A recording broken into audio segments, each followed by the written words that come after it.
कम student, आज हम climatology से रिलेटेड एक बहुत ही इम्पॉर्टेंट टॉपिक हम डिस्कस करने जा रहे हैं, दैट इज़ हीट वेव। तो ये जो टॉपिक है ये हमारे जियोग्राफी ऑप्शनल के क्लाइमेटोलॉजी सेक्शन में प्लस GS1 और GS3 इन्वायरमेंट के लिए एक इम्पॉर्टेंट टॉपिक है। तो चलिए हम अपना डिस्कशन शुरू करते हैं। जैसा कि आपने देखा होगा, आफ्टर 26 जनवरी है ना, 26 जनवरी के बाद से हम सडनली अपने एटमॉस्फेयर में, अपने वातावरण में एक शार्प राइज ऑफ टेम्परेचर हम महसूस कर रहे हैं। मतलब टेम्परेचर बहुत ज़्यादा बढ़ गया है और अभी तो फरवरी में ऐसी हालत हो गई है कि धूप में भी निकलने से हमारी जो आइज़ है उसमें जलन और रैशेज़ फील हो रहे हैं। आपने भी कुछ ऐसे ट्रबल्स फेस किए होंगे, तो जो कि कुछ साल पहले तक में ये जो थी ये चीज़ें अनकॉमन थी, है ना। मिड मार्च, ऑलमोस्ट मिड मार्च से फिर हम इतना हीट वगैरह हम पहले अब फील किया करते थे, बट अभी फरवरी में ही क्या हो रहा है कि सारे ऐसे हीट टेम्परेचर, हमें इतना हाई हीट हमें देखने को मिल रहा है। तो इसी के केस में रिसेंटली इंडियन मीटेरोलॉजिकल डिपार्टमेंट ने एक वार्निंग जारी किया है कि maximum temperature over north west, west and central India would be 3 to 5 degree Celsius higher than the long term average. मतलब जैसे कि ये हो गया हमारा इंडिया, तो इधर जैसे कि इधर हमारा नॉर्थ हो गया, प्लस ये इधर हमारा नॉर्थ वेस्ट हो गया, और ये इधर सेंट्रल इंडिया। तो मोटा मोटी ये वाला जो रीज़न हो गया, यहाँ पर अभी 3 से 5 डिग्री सेल्सियस अभी हाई रहेगा as compared to long term average.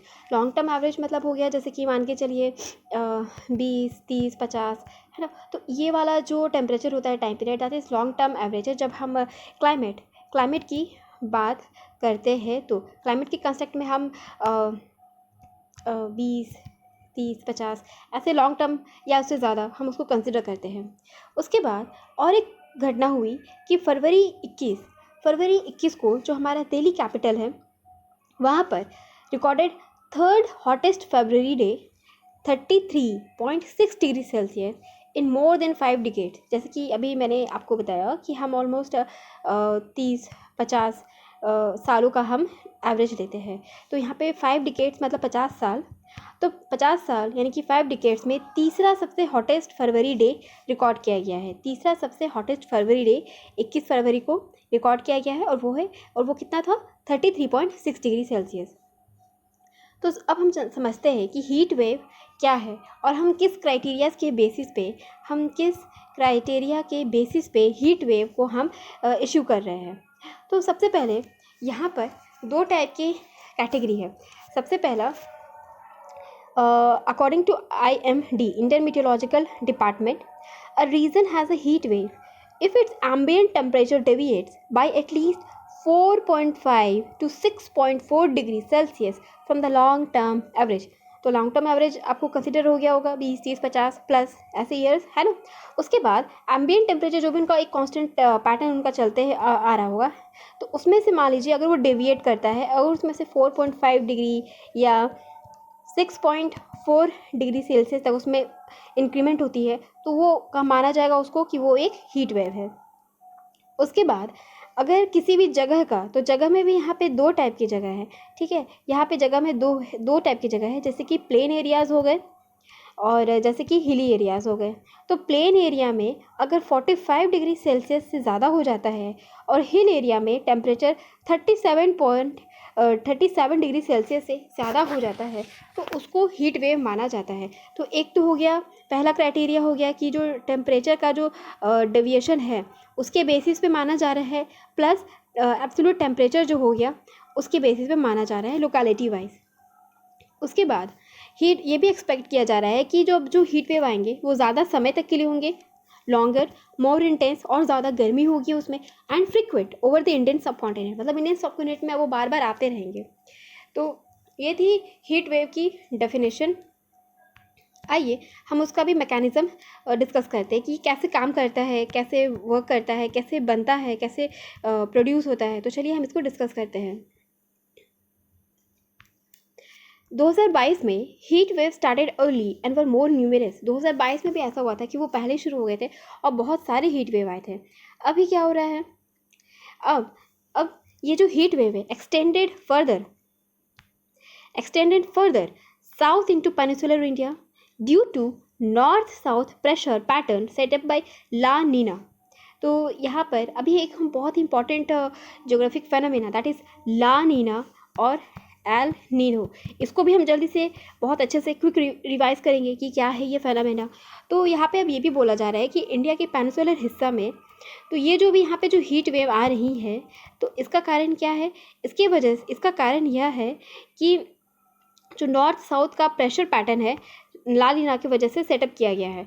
मतलब यहाँ पर अभी लो प्रेशर होगा, दैट्स वाई यहाँ पे अभी जो हीट वेव से वो अट्रैक्ट हो रही है, यहाँ पर अभी हाई प्रेशर होगा, दैट्स वाई यहाँ का जो टेम्परेचर है वो यहाँ से अभी आ रहा है, इसीलिए।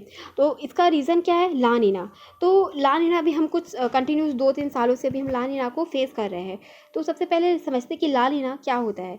तो जैसे कि ये एक पैसिफिक ओशन की घटना है, आप ये यहाँ पे देख रहे हो, ये वाला जो रीज़न है बेसिकली, ये रीज़न हो गया आपका पैसिफिक ओशन, ये हो गया ओशन के कंस्ट्रक्ट में, ठीक है। यहाँ पे चूँकि कॉन्टिनेंट्स भी है तो नॉट कॉन्टिनेंट, मैं अभी ओशन के कंस्ट्रक्ट में बात कर रही हूँ। ये पैसिफिक का ईस्ट है, ये पैसिफिक का वेस्ट है। तो पैसिफिक में यहाँ पे क्या होता है कि आपने ओशन करंट्स के बारे में सुना होगा, हॉट वाटर हो गया, कोल्ड वाटर करंट्स हो गया। तो जब ये पैसिफिक के ईस्ट में कौन है, साउथ अमेरिका, यहाँ पर जब कोल्ड वाटर यहाँ पर आता है तो उसको बोलते हैं तो ये एक फेनोमेना हो गया ला नीना, जिसमें ये जो ईस्ट पैसिफिक ओशन है, यहाँ चूँकि पेरू और चिले कंट्री की कोस्ट है, तो यहाँ पर जो कोल्ड वाटर है, ये जो ब्लू कलर का जो शेड है, ये कोल्ड वाटर को प्रतीत कर रहा है। तो ये जो कोल्ड वाटर है यहाँ पर राइज होता है, और जो वार्म वाटर है वो यहाँ वेस्ट पैसिफिक यहाँ इस एरिया में ये आता है। और ये जैसे कि आप देख रहे हो, एशिया हो गया, ऑस्ट्रेलिया हो गया, तो इस वार्म वाटर से फिर हमारे यहाँ ज़्यादा बारिश होती है, क्योंकि वार्म वाटर है। तो क्या होगा कि चूँकि वो वार्म वाटर है तो उसमें मॉइस्चर भी ज़्यादा होगा, दैट्स वाई रेनफॉल भी ज़्यादा होगा। तो ये था ला नीना का इम्पैक्ट। और अभी 2-3 सालों से कंटिन्यूस अभी हम अपने कंट्री में देख रहे थे। तो अब चूँकि ला नीना इतने समय तक हो चुका है, तो ऑब्वियसली हम एक्सपेक्ट कर रहे हैं कि अब जो आने वाला साल होगा वो एल नीनो होगा। तो एल नीनो क्या होता है, चलिए क्विक रिकैप करते हैं। तो देखिए, ये हो गया फिर से हमारा ईस्ट पैसिफिक, ये हो गया वेस्ट पैसिफिक। तो सिमिलरली ये जो एल नीनो है, ये उसका उल्टा प्रोसेस हो गया। मतलब पहले जहाँ यहाँ पर कोल्ड वाटर था, ये देखिए, ये जो कोल्ड वाटर, अब यहाँ पर क्या होगा, वार्म वाटर। तो यहाँ पर हो गया warm water, warmer than average sea temperature. तो यहाँ पे वार्म वाटर का राइज होगा, और इसके अपोजिट यहाँ यानी कि वेस्ट पैसिफिक, यानी कि ये इधर ऑस्ट्रेलिया हो गया, और इधर एशिया हो गया, कहाँ चला गया, हाँ ये रहा एशिया। तो ये इधर एशिया हो गया। तो यहाँ पे क्या होगा, कोल्ड वाटर आएगा। तो कोल्ड वाटर में क्या होता है, लेस मॉइस्चर होता है, ठीक है, लेस मॉइस्चर होता है, दैट्स वाई वहाँ पर लेस रेनफॉल होगा, और दैट्स वाई वहाँ पे क्या हो जाएगा, एरिड या सेमी एरिड जैसी सिचुएशन वहाँ पे प्रिवेल होंगी, दैट्स वाई। तो एल नीनो में क्या होता है, फिर यहाँ इस पोर्शन में फिर हैवी रेनफॉल होगा, और फिर इससे यहाँ का जो भी लोकल एग्रीकल्चर है, इकोनॉमी है, डेली लाइफ है, फिर वो इससे यहाँ पर इम्पैक्ट होगा। तो ये एक हमने जो अभी ये 2 चीज़ें पढ़ी, ये एक ग्लोबल फेनामेना है, ग्लोबल वाटर या हाइड्रोस्फेयर फेनामेना है। तो ये पूरे विश्व को अपने इम्पैक्ट में लेती है। तो अब हम एक्सपेक्ट कर रहे हैं कि last 3 years have been La Nina years which served as a precursor to 2023 likely being an El Nino year। तो मतलब इससे ये हम अज्यूम करके चल रहे हैं कि अब हमारा El Nino आएगा, 2023 हमारा El Nino year होगा। The El Nino is complementary phenomena in which warmer water spread west east across the equatorial Pacific Ocean। ये रहा वेस्ट ईस्ट पैसिफिक ओशन। यहाँ पे वार्मर वाटर यहाँ पे पूरा स्प्रेड हो जाता है, इनकी कोस्ट लाइन को अफेक्ट करता है यहाँ पे। After that, as we eagerly await the likely birth of El Nino this year, we have already had a heat wave occur over north west India. तो हमको पता है कि अब एल नीनो आने वाला है, तो हम भी इस फेनोमेना को हम कीनली ऑब्जर्व कर रहे हैं। और हम अब ये भी देख रहे हैं कि अब हमें नॉर्थ वेस्ट इंडिया में, जैसे कि ये हो गया हमारा इंडिया, तो अब ये जो हमारा नॉर्थ वेस्ट इंडिया है, यहाँ पर अब हमें हीट वेव मिलने भी शुरू हो गए हैं। Heat waves tend to be confined to north and north west India in El Nino years. यहाँ पे ऐसा प्रिडिक्शन किया जा रहा है, एज्यूम किया जा रहा है कि जो भी हीट वेव्स आएंगी वो नॉर्थ और नॉर्थ वेस्ट इंडिया में कन्फाइंड होगी। How do heat wave occur, अब यहाँ पे बात की जा रही है कि हीट वेव कैसे अकर होंगी। देखिए अभी हमने चूंकि डिस्कस किया ना हीट वेव पे एल नीनो ला नीना का असर, तो देखिए यहाँ पे जैसे कि GS1 है ना जियोग्राफी में, फिर चूंकि वहाँ पे जियोग्राफिक फेनामेना एक टॉपिक है आपका, तो वहाँ पे फिर आपसे पूछा जा सकता है हीट वेव एल नीनो ला नीना का कंपैरेटिव रिलेशनशिप, ऑलराइट, या आप कोट कर सकते हो जब आप रिस्पेक्टिव, अगर ऐसे कोई क्वेश्चन आते हैं हीट वेव पे, है ना, हीट वेव पे आ गया या एल नीनो पे आ गया या ला नीना पर आ गया, तो आप आपस में इनका इंटर रिलेशनशिप भी आप बता सकते हो ऐसे करके। तो ये इंपॉर्टेंट क्वेश्चन हो जाता है प्रीलिम्स और मेंस पॉइंट ऑफ व्यू से। After that how do heat wave occur, अब इसका रीज़न क्या, हमने एक मैकेनिज्म देखा, हमने एक रिलेशनशिप देखा, अब ये होते कैसे हैं, तो चलिए हम जल्दी से इसके कुछ फैक्टर्स को हम स्टडी करते हैं। तो heat waves are form one of the two reason, तो यहाँ पे दो रीज़न बेसिकली बोला जा रहा है। एक है warmer air is following is from somewhere else, या फिर दूसरा हो गया बीइंग प्रोड्यूस्ड लोकली। तो देखिए यहाँ पे दो रीज़न है कि एक जो वार्मर एयर है वो प्लेस 1 से प्लेस 2 की तरफ आ रही है, यहाँ पे यहाँ पे जो एयर है वो गर्म हो रही है और वो बह करके वो दूसरे प्लेस आ रही है, दैट्स वाई वो दूसरे प्लेस में भी हीट वेव वो जनरेट कर रही है। After that it being produced locally, मतलब जो भी हमारा एरिया है ना, जो भी हमारा सिटी है, स्टेट है, या जो भी हमारा लोकेशन है, रीजन है, वहाँ वो एरिया खुद ही वहाँ पे उतना, मतलब जो सन है वो सन में ही वहाँ पे इतना हीट आ रहा है कि हीट वो लोकली प्रोड्यूस हो रहा है, दैट्स वाई। तो ये हो रीज़न हो गया दो, कि एक तो कहीं और से आ रहा है और वो लोकली प्रोड्यूस हो रहा है। उसके बाद अब लोकल फेनामेना को ये भी यहाँ पे डिस्कस करते हैं। It is a local phenomena when the air is warm by higher land surface temperature और because the air sinking down from. यहाँ पे दो रीज़न है और इसको हम बहुत अच्छे से अभी हम एनालाइज करेंगे कि ये क्या एक्चुअली में कह रहा है। Warm by higher land surface temperature, देखिए सबसे पहला हो गया कि ये जो भी हमारा धरती का टुकड़ा है, जो भी हमारे जगह है, तो यहाँ पे जैसे कि सन हो गया, ये डायरेक्ट सन के कांटेक्ट में है और यहाँ पे जो हीट पड़ रही है ना, दैट्स वाई हीट की वजह से यहाँ का जो लैंड एरिया है वो ऑटोमेटिकली वार्म हो रहा है, इसकी वजह से यहाँ का जो एयर है वो भी वार्म हो रहा है। तो ये डायरेक्ट रीज़न हो गया। After that because air sinking down from, देखिए ये वाला जो कॉन्सेप्ट है ये बहुत इंपॉर्टेंट कॉन्सेप्ट है, ठीक है। तो ये वाले को हम लोग बोलते हैं दैट इज़ ओरोग्राफिक, है ना, that is orographic phenomena, orographic effect. तो ये क्या होता है बेसिकली, चलिए इसको आसान शब्दों में समझते हैं। मान लीजिए ये कोई पहाड़ है, ठीक है, ये कोई हिल है, और मान लीजिए ये इधर कोई वाटर बॉडी है, ठीक है, यहाँ वाटर बॉडी है, यहाँ पानी है। अब यहाँ से मान लीजिए कोई हवा आई, है ना, इस वाटर बॉडी को क्रॉस किया उसने, यहाँ से ये हवा आई, तो इस वाटर बॉडी से वो ढेर सारा आपस में मॉइस्चर, है ना, मॉइस्चर वो लेकर के आती है। अब ये जो हवा है ये इस पहाड़ पर अभी राइज करेगी, इसको यहाँ पे एक बैरियर मिला, पहाड़ मिला, तो अब ये हवा क्या करेगी, इस पहाड़ के थ्रू ये ऊपर ऊपर उठेगी, है ना, हाइट इसका बढ़ेगा। तो यहाँ पे क्या होता है, धरती से ऊंची वाली जगहों पर जो टेम्परेचर होता है वो कम होता है, ठीक है, टेम्परेचर कम होता है, तो ये यहाँ पर क्या होगी, कोल्ड होगी, कंडेंस होगी, यहाँ पे फिर यहाँ पे क्लाउड्स बनेंगे और दैट्स वाई यहाँ पे रेनफॉल होगी। तो मतलब आप ये चीज़ देख सकते हो कि पहाड़ के एक हिस्से की तरफ पूरी बारिश होगी, मतलब वहाँ पर ऐसा करके, है ना, मॉइस्चर लेडन एयर विंड्स आई, है ना, वो वहाँ पर उठी, अपलिफ्ट हुई, यहाँ पे कोल्ड हुई, कंडेंस हुई, और फिर इन्होंने यहाँ पे क्या किया, पूरे यहाँ पे बारिश कर दिया। तो एक साइड में क्या हो गया कि बहुत बारिश हुआ, वेदर, हवा, एनवायरनमेंट, एटमॉस्फेयर सब कुछ यहाँ पे ठंडा हो गया। अब सेम हवा एक तो इम्प्टी हो गई, है ना, यहाँ पर ये हो गई इम्प्टी और थी वहाँ पर ठंडी। अब यहाँ से अब ये नीचे आएगी, ठीक है, अब ये यहाँ से पहाड़ के दूसरी तरफ में ये आएंगी नीचे, तो जब नीचे आएंगी तो ड्यू टू ग्रेविटी, है ना, ड्यू टू ग्रेविटी ये क्या होंगी, आपस में मतलब फ्रिक्शन करेंगी, कंप्रेस होंगी, तो इनके जो कंप्रेशन होगा दैट्स वाई यहाँ पे क्या होगा, हीट यहाँ पे इनमें जनरेट होगा, ठीक है, हीट उनका जनरेट होगा, दैट्स वाई। तो एक तो उस पर इनके पास अब क्या होगा, यहाँ पे मॉइस्चर भी नहीं है ना, यहाँ पे कंप्रेशन होगा, इनके पास मॉइस्चर भी एकदम कम है ना, और यहाँ पे हीट यहाँ पे इनका ज़्यादा होगा, दैट्स वाई जो पहाड़ों के दूसरी तरफ वाले एरिया होते हैं वो एरिड होते हैं, है ना, एरिड होते हैं,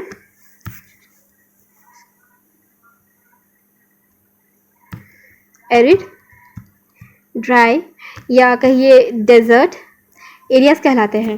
जैसे कि इंडिया में अगर आप देखो तो वेस्टर्न घाट जो कि हो गया हम लोग का ईस्ट कर्नाटका वाले जो रीजन्स हो गए, वहाँ पे फिर सेमी एरिड रीजन हो गया। उसके बाद जैसे कि आप साउथ अमेरिका, तो यहाँ पे फिर क्या देखोगे, ये जो एंडीज माउंटेन है तो इसके ऊपर जो कि पैटागोनिया हो गया, डेजर्ट हो गया, तो अटाकामा डेजर्ट, तो ये भी मतलब एरिड सेमी एरिड रीजन में आ जाते हैं। तो ये हो गया दैट इज़ लीवार्ड इफेक्ट, है ना। आई होप आपको ओरोग्राफिक फेनोमेना अच्छे से समझ में आ गया होगा। आप मुझे कमेंट सेक्शन में भी बता सकते हो। उसके बाद बी सिंकिंग डाउन फ्रॉम, तो ये हो गया ओरोग्राफिक इफेक्ट। उसके बाद study publish in February 2023 in Nature Geoscience offers explanation as to how different process contribute to formation of heat wave। यहाँ पे एक पत्रिका है that is nature geo science, वहाँ पर एक स्टडी पब्लिश हुई है, वो बता रही है कि कैसे हीट वेव फॉर्म होता है। और यहाँ पे ये जो था, ये तो चूंकि उन्होंने ग्लोबल कंसेप्ट में बोला होगा, अब जो यहाँ पे हम उसको पढ़ने जा रहे हैं, हम उसको इंडियन कंसेप्ट में हम उसको स्टडी करेंगे कि इंडियन कंसेप्ट में उसके क्या मायने हैं। सबसे पहले the direction of air flow is bad news for India several reason, मतलब ये जो हीट वेव्स आ रही हैं ये हमारे लिए एक बैड न्यूज़ है। क्यों? क्योंकि हम एक एग्रीकल्चर स्टिल हम एक एग्रीकल्चर कंट्री हैं, और उसके बाद हमारा बहुत सारा जो पॉपुलेशन है एग्रीकल्चर पर डिपेंड है, हमारी बहुत सारी इंडस्ट्री एग्रीकल्चर पर निर्भर करती हैं। तो हीट वेव और ऐसे टेम्परेचर का बढ़ना हमारे लिए बहुत खतरे की घंटी है।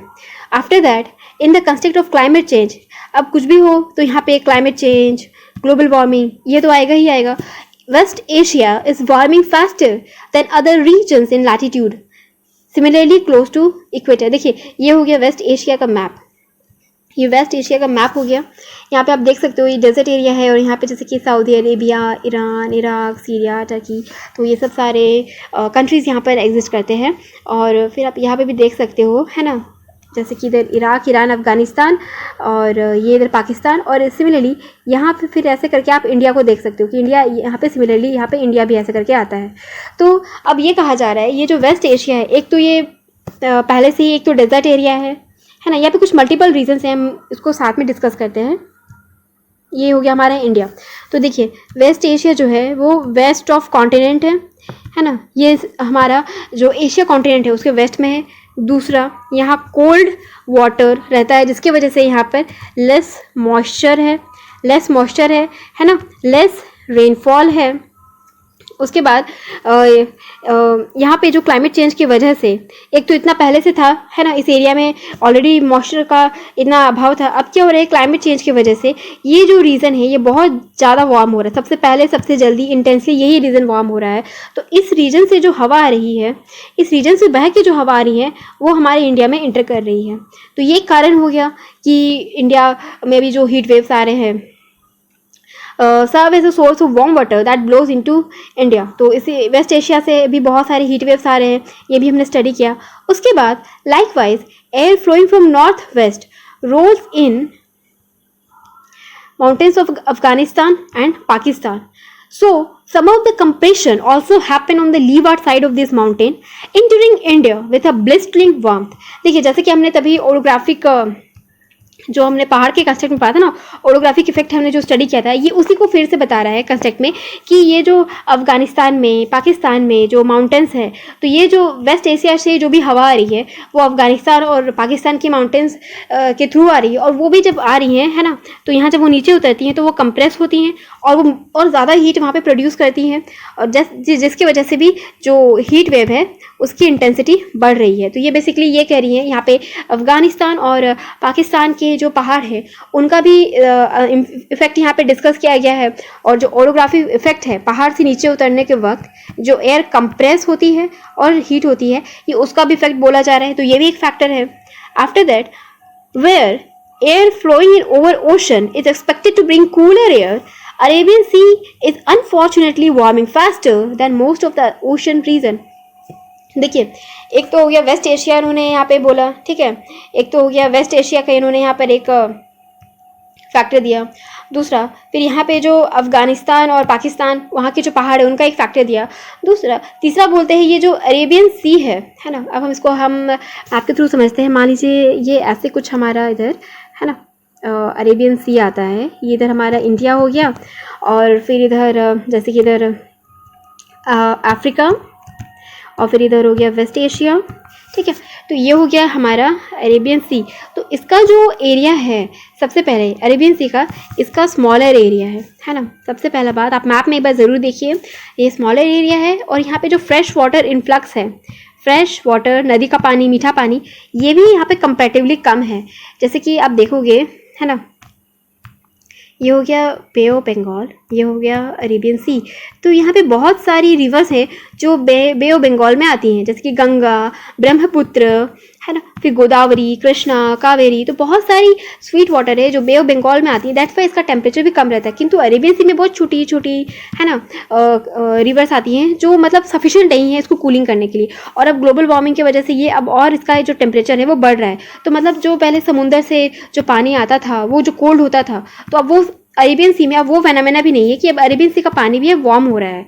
ऑलराइट, आफ्टर दैट यहाँ पर अगला टॉपिक डिस्कस किया जाता है, that is strong upper atmospheric westerly winds that come from Atlantic ocean over to India during spring control the north near surface wind. देखिए यहाँ पर आप जैसे कि देख सकते हो, तो इधर मान लीजिए यूएस हो गया, फिर इधर नॉर्थ अमेरिका, इधर साउथ अमेरिका, और इधर फिर ऐसे करके यूरोप हो जाता है, और यहाँ हो गया आपका अफ्रीका। तो ये जो बेसिकली ये जो अटलांटिक ओशन है, इससे भी जो हवा आ रहा है ये भी इंडिया में हीट वेव को इनकरेज कर रहा है। ये वेस्टर्ली विंड मतलब वेस्ट डायरेक्शन से जो आ रहा है, चूँकि इंडिया के वेस्ट में है अटलांटिक, तो इसको वेस्टर्लीज बोला गया है। और ये इंडिया में भी स्प्रिंग सीजन में आ रहा है, और यहाँ पे नियर सरफेस विंड जो धरती के सामने बगल में जो सामने में जो टेम्परेचर है ये उसको गर्म कर रहा है, और यहाँ से भी मतलब यहाँ पे बहुत सारे फैक्टर हो गए। Afghanistan, Pakistan, west Asia, Arabian sea, Atlantic ocean, इन्होंने सारे ऑलमोस्ट पैसिफिक ओशन, तो इन्होंने सारे चीज़ों को कवर कर लिया कि इंडिया में जो हीट वेव है वो इन सब की वजह से हो रहा है। उसके बाद अगला पॉइंट आता है फ्रिक्शन। जैसे कि हम जानते हैं ये हुई हमारी धरती माता, और यहाँ पे जो हाई एल्टीट्यूड जो यहाँ पे वेस्टर्लीज बहती है, जो प्लानिटरी विंड्स बहती हैं, ये बहुत जल्दी, इनकी जो वेलोसिटी है वो बहुत हाई रहती है। मतलब धरती के जो रोटेशन है उससे भी ज़्यादा इन हवाओं की वेलोसिटी रहती है। तो इसकी वजह से क्या हो रहा है, अपर एटमॉस्फेयर में भी फ्रिक्शन होता है, और इसके वजह से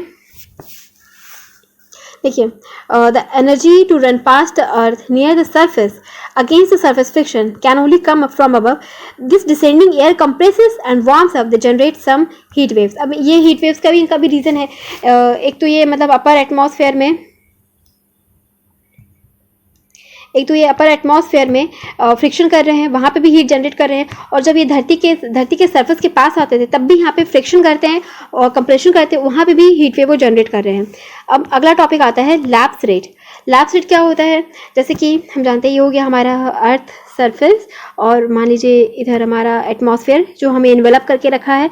तो जब हम धरती के सरफेस से एटमॉस्फेयर के ऊपर जाते हैं तो जो हमारा टेम्परेचर है वो डिक्रीज़ होता है, ठीक है। तो जिस रेट से वो डिक्रीज़ होता है ना, उसको हम लैप्स रेट कहते हैं। तो अब चूंकि ग्लोबल वार्मिंग की वजह से है ना, क्लाइमेट चेंज, ग्लोबल वार्मिंग, इसकी वजह से क्या हो रहा है, ये टेम्परेचर भी क्या हो रहा है, एटमॉस्फेयर का टेम्परेचर भी बढ़ रहा है, ठीक है। एटमॉस्फेयर का हमारा जो टेम्परेचर है वो भी मतलब बढ़ रहा है, मतलब जिस रेट से मतलब पहले जितना कोल्ड रहता था अब वो भी नहीं है। दैट इज़ सिंपल लैंग्वेज में कहे तो ये हो गया कि जो लैप्स रेट है वो कम हो रहा है, मतलब एटमॉस्फेयर हमारा वार्म हो रहा है, एटमॉस्फेयर भी हमारा वार्म हो रहा है। Global warming tends to warm up the upper atmosphere faster than the near surface. तो यहाँ पे ग्लोबल वार्मिंग के बारे में ये भी कहा जा रहा है, ये जो हमारा अपर एटमॉस्फेयर है वो जल्दी गर्म हो रहा है as compared to the near surface. Near surface में तो जैसे कि सन हीट हो गया, फिर हमारे जो भी इंडस्ट्री से निकला हुआ वार्म एयर वगैरह हो गया, वो तो है ही। जो अपर एटमॉस्फेयर है, ग्लोबल वार्मिंग की वजह से जो सन की रेज है ना, वो डायरेक्टली इसको हीट कर रही हैं, वार्म कर रही हैं। After that this is turn means that sinking air is warmer due to global warming. मतलब अब देखिए अपर एटमॉस्फेयर से जो भी हवा नीचे की ओर आएगी, धरती के पास आएगी, वो भी गर्म ही होगी and thus produces heat wave as it is sinks and compress. और ये भी जब नीचे आएंगी तो फिर ये जब जो नीचे आ रही है यानी कि सिंक हो रही है, तो ये कंप्रेस होंगी, मतलब आपस में पैक होंगी, और ये भी फिर हीट वेव जनरेट करेंगी। Given that these are processes that contribute to the formation of heat wave and the way in which global warming affects them, it is clear why once a decade heat wave events have started once every few years and also more intense. देखिए तो इतने सारे factors को उन्होंने बताया, तो इन सब की वजह से अभी जो हीट वेव आ रहा है वो बार बार आ रहा है, फ्रिक्वेंटली आ रहा है और बहुत वार्म इंटेंस भी हो रहा है। How does air mass contribute to heat waves. अब यहाँ पे एयर मास की भी बात कर लेते हैं कि एयर मास क्या होता है। देखिए एयर मास का डेफिनेशन है, ये क्लाइमेटोलॉजी में भी है और आपके ज्योग्राफिकल फेना में भी है, तो इस पर भी आपको अपना आंसर राइटिंग अच्छे से तैयार करके रखना होगा। तो एयर मास क्या होता है? एयर मास मतलब हवा का ऐसा पार्सल होता है, मतलब जो एक बहुत ही बड़े लार्ज लैंड मास से ओरिजिनेट होता है। ये आपका वाटर या जैसे कि मराइन ओशन ये भी हो सकता है, या फिर ये कॉन्टिनेंट भी हो सकता है, या पोलार भी हो सकता है, ठीक है। तो बहुत ही बड़े लैंडमास से ओरिजिनेट करता है और ये उसकी टेम्परेचर की प्रॉपर्टीज को इनहेरिट किया रहता है। मतलब अगर मान लीजिए ओशन से अगर कोई लैंडमास आ रही है तो वो हो गई मैरीटाइम, है ना। इक्वेटर से आ रही है तो वो हीट रहेंगी। पोलार एरिया से आ रही हैं तो जैसे पोलार एरियाज होते हैं आर्कटिक, अंटार्कटिक, तो वहाँ पे वो कोल्ड रहेंगी, है ना। कॉन्टिनेंट से ओरिजिनेट हो रही है जैसे कि वेस्ट एशिया, है ना, कॉन्टिनेंट का हिस्सा है तो वो वार्म है। तो ऐसे करके तो ये हो गया बड़े लार्ज स्केल से जो एयर मास ओरिजिनेट होती हैं वो हो गई। तो यहाँ पे बेसिकली दो टाइप की लैंड मास की बात की जा रही है। सबसे पहले नॉर्थ वेस्ट इंडिया में, देखिए ये जो हमारा इंडिया हो गया नॉर्थ वेस्ट इंडिया, यहाँ पे क्या हो रहा है, जो मतलब वेस्ट एशिया, अटलांटिक, फिर अपर एयर जो भी आ रहा है, अपर एटमॉस्फेयर से जो वेस्टर्ली विंड्स आ रही है, प्लाटिव विंड्स आ रही है, तो उनके वजह से भी ये जो एयर मास हो गई उनके वजह से भी हो रहा है। और ये जो एयर मास है वो कहाँ से आ रही है? 800 से 1600 किलोमीटर दूर, है ना। तो इनका डिस्टेंस माना जा रहा है कि ये 800 से 1600 किलोमीटर दूर है और ऑलमोस्ट ये 2 दिन लगता है इनको आने में। मतलब ये ओरिजिनेट हो रही हैं और फिर 2 दिन के बाद वो इंडिया पहुँच जाती हैं। आफ्टर दैट दूसरा पेनिसुलर इंडिया के कंस्ट्रक्ट में क्या है, ये जो हीट वेव है वो ओशन से आ रही है, जैसे कि हमने अरेबियन सी पढ़ा, ठीक है। तो ये जो अरेबियन सी की से जो हीट वेव्स आ रही है वो ऑलमोस्ट 200 से 400 किलोमीटर दूर से आ रही है और इनको 1 दिन लगता है आने में। तो ये लैंड मास में जो एयर मास का जो कंट्रीब्यूशन है उसको बताया जा रहा है। After that nonetheless early warning system can take advantages of the process, mode of formation, location of air mass to improve quality of warning and also increase how soon they can be issued। मतलब ये बोल रहे हैं कि ये तो था इतना सारा रीज़न उन्होंने डिस्कस किया और फिर बोल रहे हैं कि हमें जो मतलब अर्ली वेदर फोरकास्टिंग सिस्टम है कि हम अपने क्लाइमेट को, वेदर को, हीट वेव को, टेम्परेचर को हम जिन्हें फोरकास्ट कर सकें तो हमें वो भी पता करते रहना चाहिए। हमें देखना चाहिए कि ये जो एयर मास आ रही है उनका प्रोसेस क्या है, वो कैसे बन रही है, किस लोकेशन से वो आ रही है। जैसे इन्होंने इतने सारे लोकेशन के नाम बताए, कोई अटलांटिक से आ रही है, कोई पैसिफिक से आ रही है, कोई अफगानिस्तान पाकिस्तान से आ रही है। तो इन्होंने इतने सारे मतलब लोकेशन का नाम बता दिया है और फिर बोले कि हमें अपना जो वार्निंग सिस्टम है उसको हमें इम्प्रूव करना होगा और हमें इसके लिए ह्यूमन कंप्यूटेशनल रिसोर्सेज और हमें जो भी फोरकास्टिंग स्किल्स है हमें इसमें अच्छा खासा इन्वेस्टमेंट करना होगा। देखिए फोरकास्टिंग यहाँ पे चूँकि आ गया है कंप्यूटेशनल रिसोर्सेज, तो यहाँ पे बेसिकली हमारे पास 2 सुपर कंप्यूटर हैं, ठीक है। हमारे पास अभी 2 सुपर कंप्यूटर है, मैंने उन्हें ऐड किया है। दैट इज़ प्रत्युष जो कि अभी Indian institute of tropical meteorology Pune में है। दूसरा है मिहिर जो कि national centre for medium range weather forecast Noida में है। तो प्रत्युष और मिहिर क्या है? तो प्रत्युष मिहिर सुपर कंप्यूटर हैं जो वेदर फोरकास्टिंग में हेल्प करते हैं। एक है पुणे में, दूसरा है नोएडा में। तो ये प्रीलिम्स के लिए बहुत इंपॉर्टेंट है, प्लस आप भी अपने एग्जाम्पल में कोट कर सकते हो। After that for reasons that we are yet fully understand, mortality over India due to heat waves are substantially lower than those in the mid latitude, including potentially significant underreporting। देखिए ये तो अभी तक हमने heat wave के बारे में पढ़ा, अब हम उसके इम्पैक्ट को डिस्कस कर रहे हैं। हीट वेव के जो इम्पैक्ट है है ना, हम अभी उसको डिस्कस कर रहे हैं, दैट इज़ मोर्टालिटी। मतलब इतनी गर्म हवा रहेगी और जो भी हमारे मतलब भाई बंधु बहन वो हमारे बाहर है, तो ऑब्वियसली उनसे उनकी तबीयत खराब होगी, कुछ की मृत्यु भी हो सकती है। तो ऐसी जो मोर्टालिटी हो रही है वो भी इंडिया में कम पाई जा रही है, ठीक है, इंडिया में भी कम पाई जा रही है as compared to other mid latitude जो भी वेस्ट एशिया जैसा कि हमने देखा, तो उस कंट्री के कंपैरिजन में। तो इसके दो रीज़न हो सकते हैं, एक तो इंडिया में मोर्टालिटी ही कम हुई है, या तो फिर ऐसी मोर्टालिटी को रिपोर्ट नहीं किया गया है, अंडर रिपोर्टिंग है, ठीक है, ज़्यादा रिपोर्ट नहीं करी ताकि सरकार की बदनामी ना हो, ऐसा वैसा करके होता है ना। तो ये हो गया, या तो मोर्टालिटी ही कम है ना, या तो फिर अंडर रिपोर्टिंग है, उनको रिपोर्ट में नहीं लिया गया है। उसके बाद जो राइटर हैं वो आपको यहाँ पे 3 वे फॉरवर्ड बताते हैं कि सबसे पहले तो हमें फोरकास्ट वार्निंग हमें इम्प्रूव करना है, और जैसे ही हमें फोरकास्टिंग पता चलती है हमें उसे जल्दी से इशू भी करना है, और फिर हमें city wide graded heat action plan भी अप्लाई करना है जो भी वनरेबल सिटीजन्स हैं उनको प्रोटेक्ट करने के लिए। तो ग्रेडेड हीट एक्शन प्लान मतलब जैसे कि हो गया 1 बाय 1 करके, जैसे कि हम मान लीजिए स्कूल हमने बंद कर दिया, ऑफिस हमने बंद कर दिए, या दोपहर को फिर हमने जो भी हमारा कार्य करने का है ऑफिस है वो हमने बंद कर दिया, समथिंग लाइक दिस। या फिर हमने जैसे कि कूलिंग मेजर्स हो गए, है ना, ट्रीज प्लांट वगैरह करना, तो ऐसे करके वाटर स्प्रे करना, ये सब हमने इंस्ट्रूमेंट्स यूज़ किए। तो ये हो गया ग्रेडेड एक्शन प्लान। तो ये था हीट वेव के बारे में। आई होप आपको मेरा डिस्कशन अच्छा लगा हो। अगर आपको मेरा डिस्कशन अच्छा लगा तो प्लीज़ मेरे वीडियो को ज़्यादा से ज़्यादा लाइक शेयर कमेंट करें और मेरे चैनल को सब्सक्राइब करें और बेल नोटिफिकेशन को भी ऑन कर लें ताकि मैं जब भी कोई लेक्चर अपलोड करूँ आपको तुरंत से मिल जाए। और मैंने अपने चैनल में बहुत सारे अच्छे अच्छे डिस्कशंस अपलोड किए हुए हैं, आप उन्हें भी जाके देख सकते हो। Thank you so much. जय हिंद।